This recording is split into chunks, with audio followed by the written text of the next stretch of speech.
Why in the World is made possible by a grant from General Motors Corporation.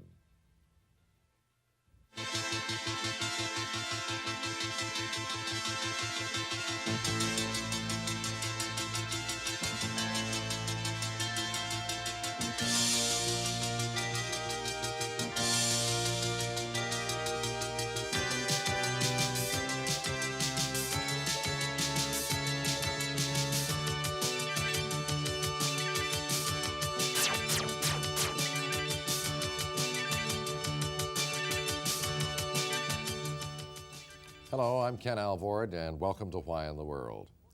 May 7th marks the 40th anniversary of the end of World War II and the victory of the Allies over Nazi Germany. And the winter marks another anniversary, too, the liberation of the Nazi concentration camps by Allied troops in the final months of the war.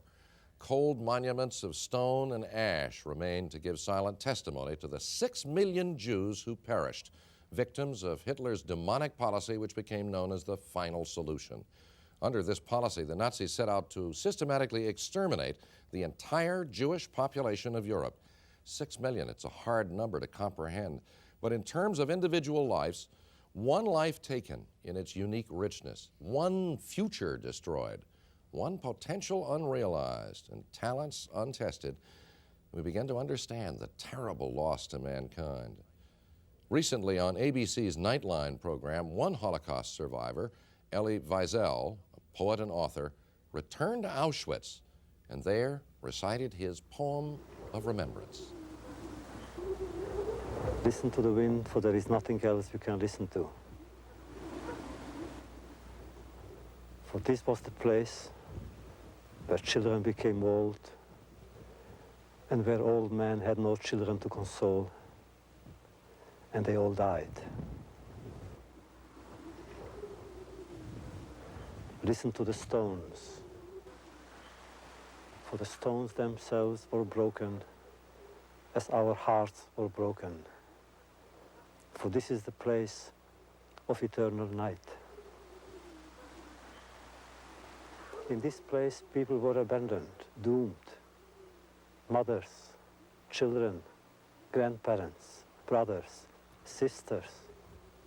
Imagine 4 million people lived and vanished overnight in this place. A whole nation could be built with 4 million people. There could be enough doctors, enough teachers, enough parents, enough children, enough princes, enough kings, enough merchants, enough dreamers, enough teachers to build a people. This is no cemetery. Those men and women and children, those old Jews, those Jewish children, those rabbis and their disciples, the singers of songs, the dreamers of dreams, they perished here and they have no cemetery. They don't even have a cemetery.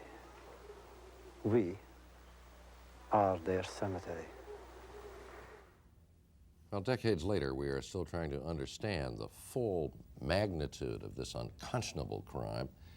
And to help us understand its place in history and the lessons we might learn from it, both for our generation and those to follow, we've invited a guest on the Holocaust, Dr. David Wyman, professor of history at the University of Massachusetts and author of the book, The Abandonment of the Jews, America and the Holocaust. And let me ask our student panelists this week to introduce themselves. My name is Daniela Phillips, and I'm a senior at Mamaroneck High School. My name is Jess Gasper, and I'm a junior at North Hunterdon High School. My name is Sarah Roth, and I'm a junior at Hunter College High School. My name is Steve Silverstein, and I'm a senior at Chatham Township High School. Well, just to kick things off, let's put them in perspective. You're a Christian, a grandson of 2 Methodist ministers. What motivated you to pursue the subject of the Holocaust? I can't pin down an exact specific reason, but what I know what it does go back to is a question that I hope we'll get into today in a little bit of detail. That is this, that the Holocaust was not only a Jewish tragedy. It was, of course, a Jewish tragedy, but it was also a tragedy for Christians. It was a tragedy for Western civilization, that it should have happened in that culture, and, of course, for all of humankind.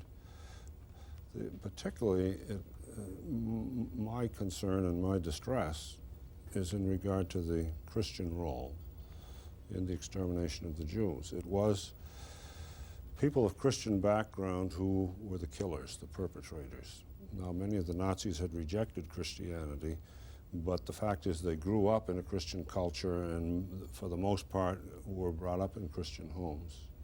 And so it came out of Christian society that that diabolical occurrence took place. The other side of it is that those who could have acted, those who stood by, the bystanders, were those who were most able to act were Christians, Christian nations, Britain and the United States, and they failed. Essentially, they stood by.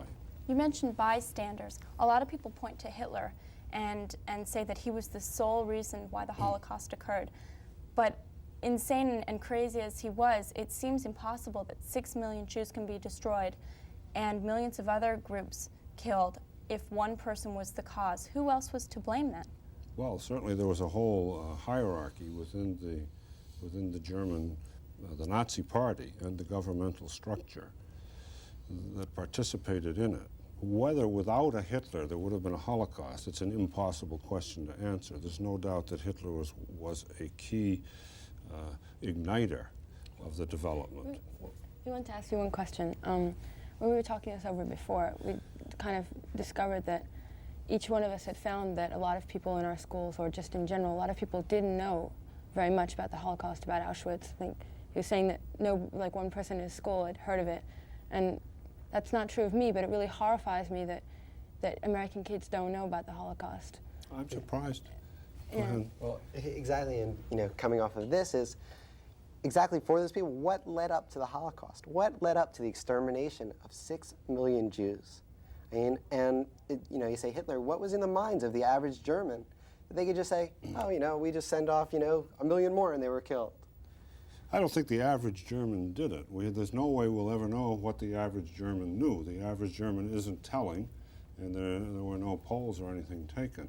But I don't think that the average German would have carried it out. One would probably conclude that there was something in German culture that permitted that to happen. Although, again, we don't know how much people knew. They certainly knew the Jews were disappearing from their areas. They were told they were going to labor camps. Specifically, though, what rationale, political or ideological rationale, was used within the Nazi Party to say, okay, that somehow, this is going to be, we will be able to sell this notion, at least if not that they are to be exterminated, at least the average person knows that they're going to go somewhere and it's not here. That's right. And B, that people will put up with this, and that we'll get something from it, that we'll gain something that's worth all of this agony and pain. The Nazi ideology, it's hard to know how widespread this belief was in Germany, but I think that it caught on given that these were times of tremendous stress. The 20s were bad in Germany with a terrible inflation. The 30s came the Depression, which probably was worse, and then the emotionalism that's involved in a full-scale war.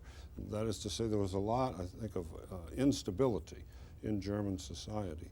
The Nazi ideology regarding Jews, the things that Hitler and other leaders believed, it took me 5 years of teaching this before I could believe they believed it. But I am convinced now that they really believed that the Jews were a world threat, that there was a conspiracy afoot by some Jewish leadership, a mythical Jewish leadership in the world to take over Germany, to assault the whole Aryan race, beginning with Germany, which was the great cream or outcome, the high point of that kind of culture.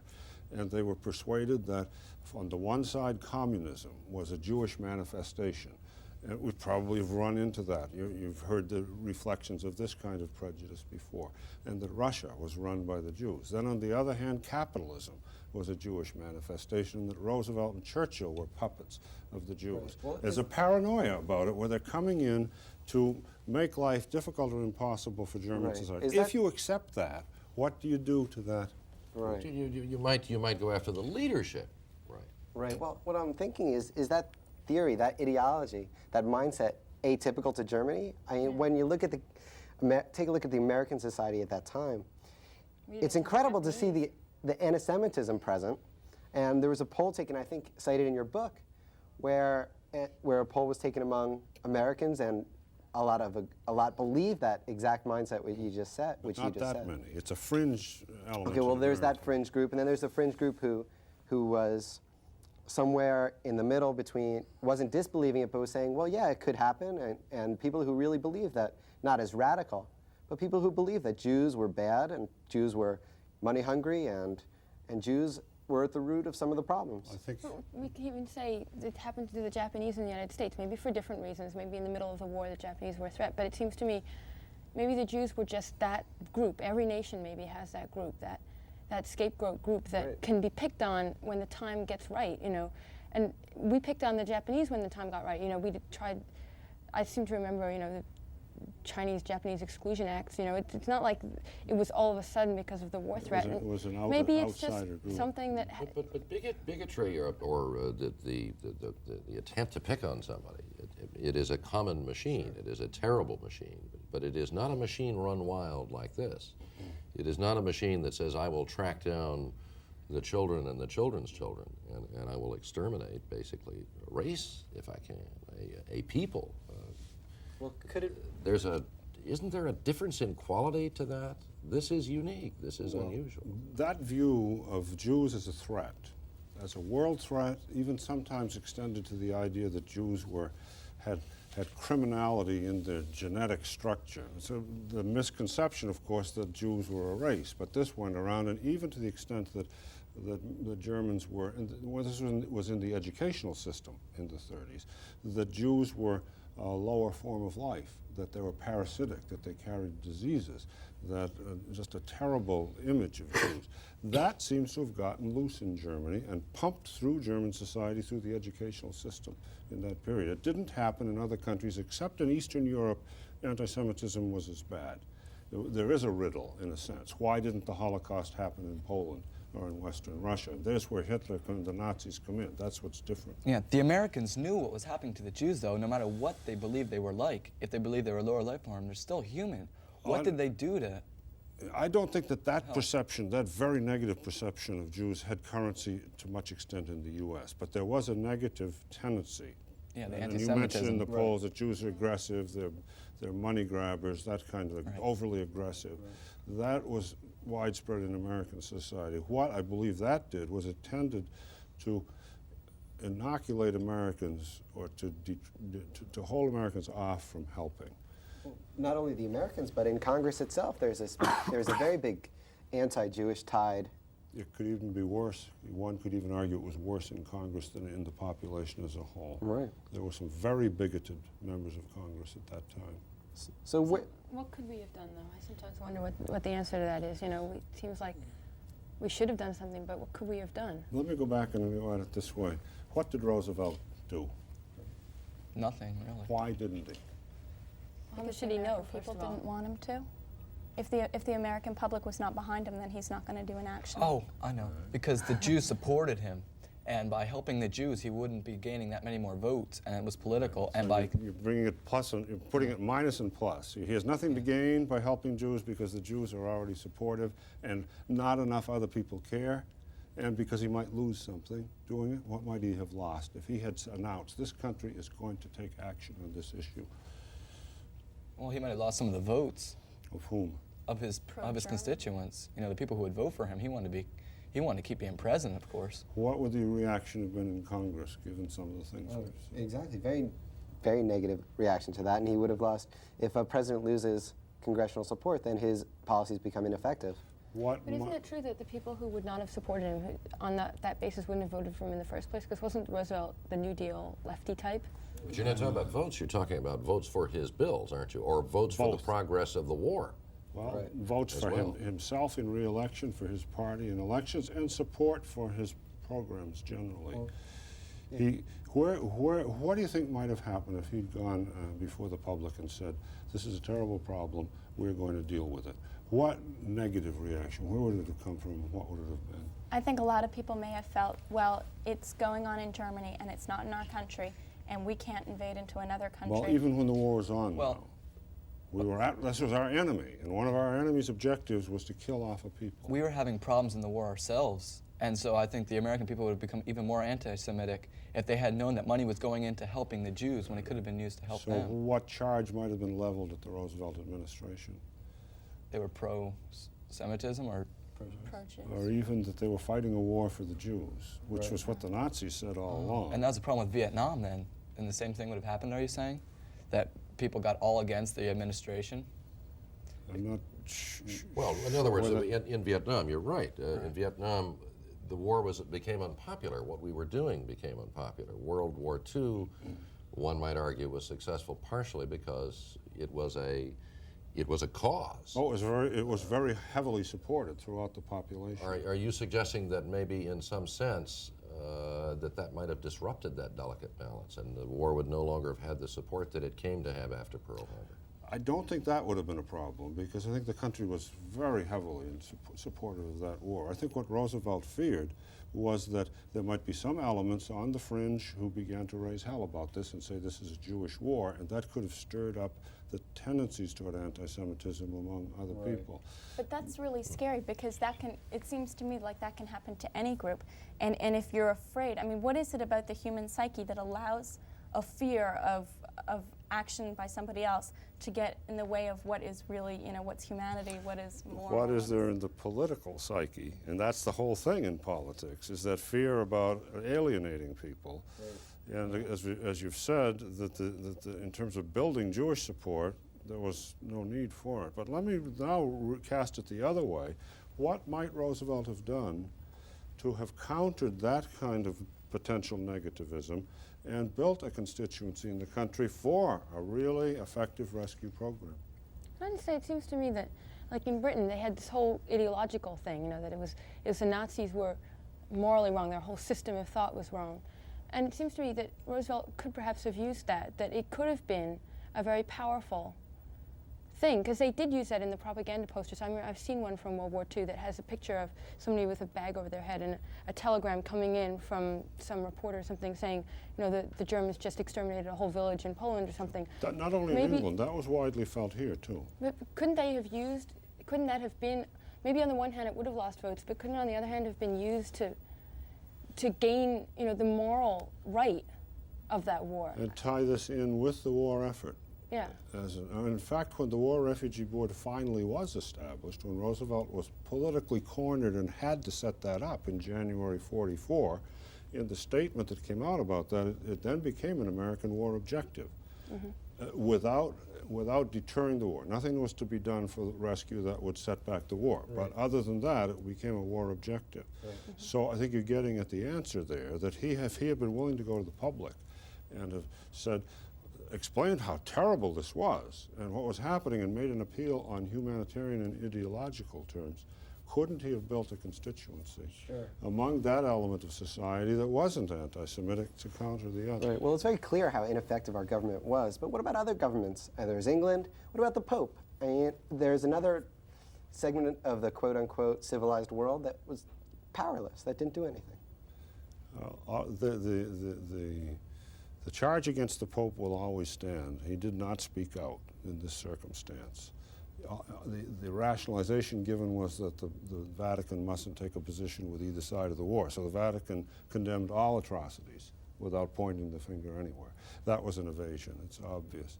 Someday I'm going to write a little article about bad breaks in the Holocaust, just plain bad luck. And one of them is that the preceding Pope, Pius XI, would have been much more effective. He said, that's a great statement, he said that spiritually we are all Semites. That is, he was recognizing the Christian relationship to the Jewish religion and putting them together. With that kind of a person, something better might have been done. Having said that, the Vatican did do some things quietly behind the scenes, but it doesn't in any way, in my opinion, make up for the failure to speak. You mentioned England as well, or other nations in the war. Is there anything that they practically could have done? What did England do that is the most to be criticized? Nothing. Where did they do it? Well, let me put it another way. What would have been the most logical sanctuary for European Jews? They said something about there being a place in North Africa where they could bring them with the other Okay, camps. but I'm thinking of a place that's equally close, but that there would be good reasons for Jews to go there. To Israel? Well, what was Palestine then? Why Palestine? Why would that have been an ideal? Well, it was controlled by England. But why would it be an ideal place for Jewish refugees to What was go? It was the Holy Land. Yeah. It had been promised to the Jews as a homeland. It was near. The mass of the Jews were in Eastern Europe. It was geographically near.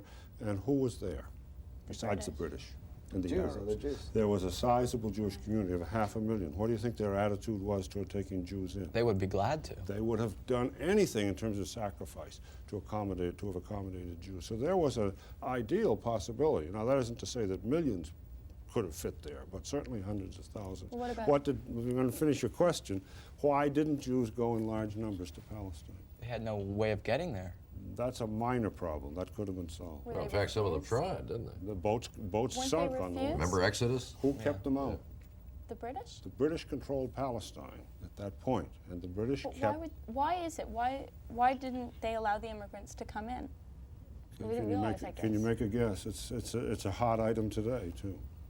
Well, it couldn't just be pure anti-Semitism. I mean, there must have been. There was more to it than anti-Semitism. Then what was the real reason behind that? The Arabs. Who else was there? The Arabs. Arabs. They already had, what, race riots? There had been in Arab 21. riots against Jews because in the 20s and 30s there had been increasing Jewish settlement in Palestine. And they wanted Arab support.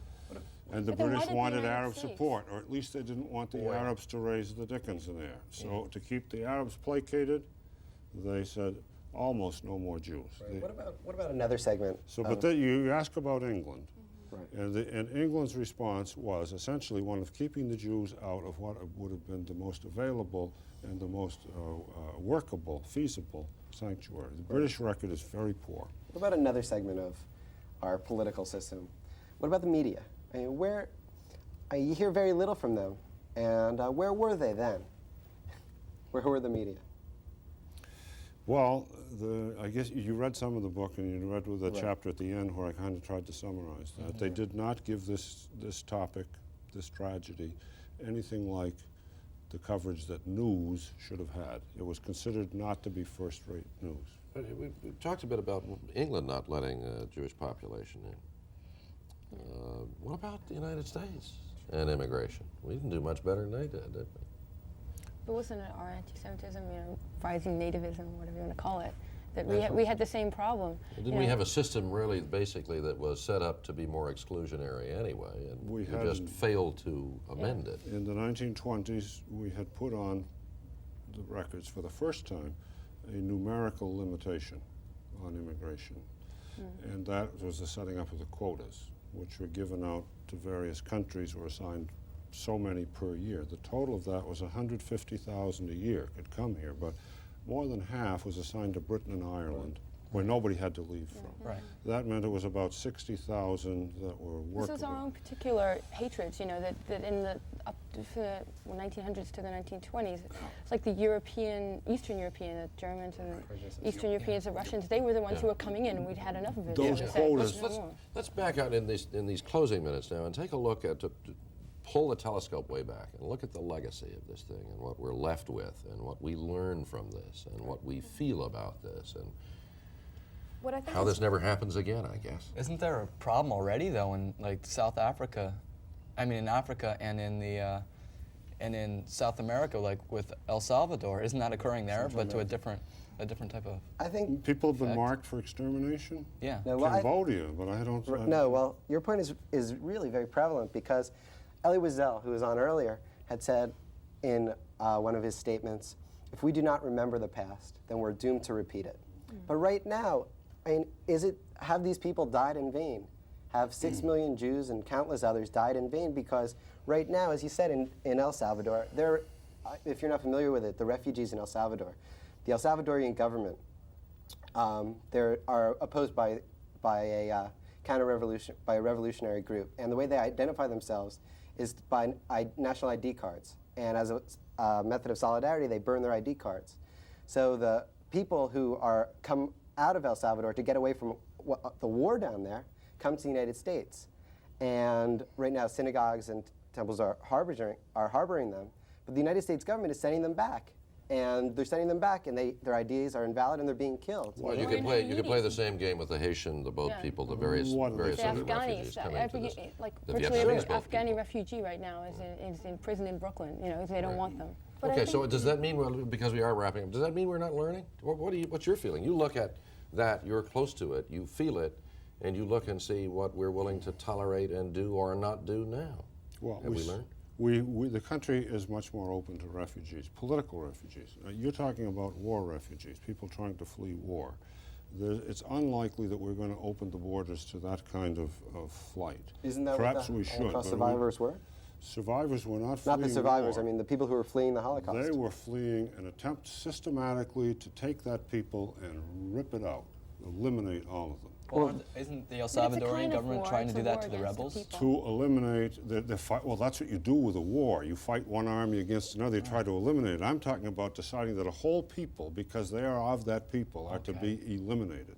Okay. We don't have that many examples historically. Well, there are a couple of suggestions, and I don't want to say factually that we know them to be true. In fact, there's controversy over them, but take Ethiopia right now. There have been suggestions that some of the starvation, and of course starvation can beat Cyclone B any day, it's cheaper. It was used as part of the Nazi is tactic. going on in Ethiopia, and that in fact it is politically to the benefit of some in the situation to allow others to starve. And that number is getting pretty high too.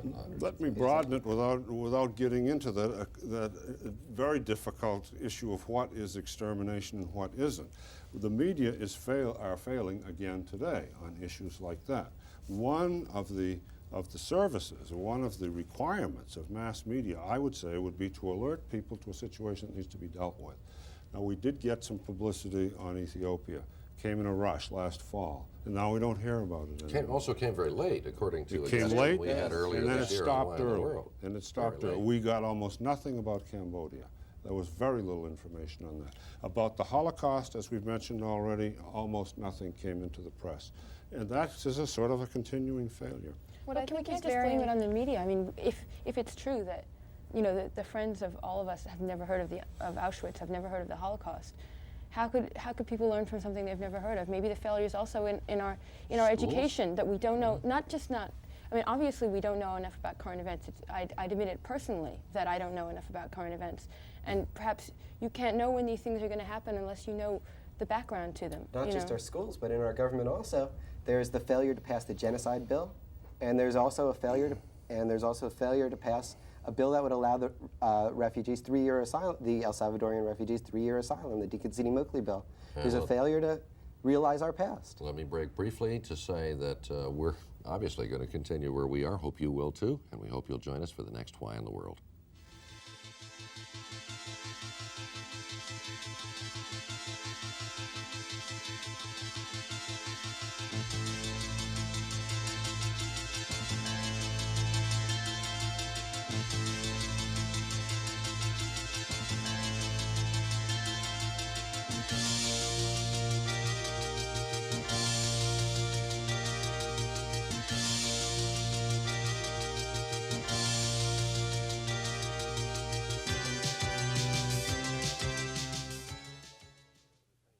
Why in the World is made possible by a grant from General Motors Corporation.